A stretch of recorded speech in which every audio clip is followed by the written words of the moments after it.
In a quiet village surrounded by mountains and rivers, there lived a boy named Arav. He was kind, curious, and always questioning. Where does the soul go? He once asked his mother. Why do I feel something inside that never changes? Though he laughed, cried, and played like others, a part of him remained untouched, like a quiet observer in the background. As he grew older, this feeling became a longing, a need to understand what lies behind all names, all forms. And so, one morning, Arav left the village in search of a teacher, not to gain more knowledge, but to discover the truth. After many days, deep in a silent forest, Arav met a sage named Rishi Devanta, sitting before a small fire, surrounded by stillness.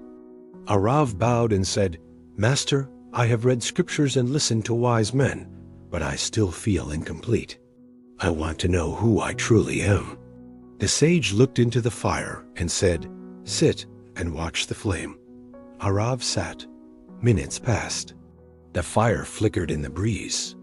It danced and swayed, sometimes bright, sometimes dim. Then the sage asked, "What do you see?" "A flame, ever-changing," Arav replied.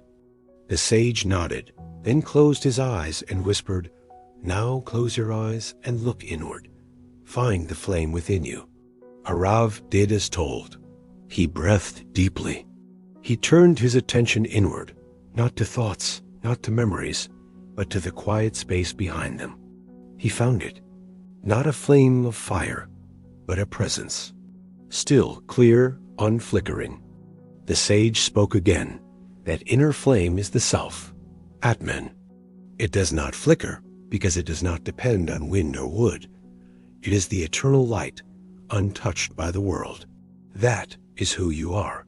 And for the first time in his life, Arav did not feel like a seeker.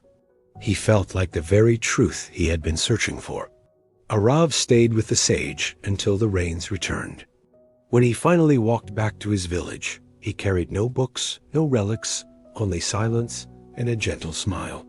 And whenever someone asked him what he had found, he would say, "I did not find something. I remembered what I never lost." If this story inspired you, like, share, and subscribe for more spiritual stories. Thank you.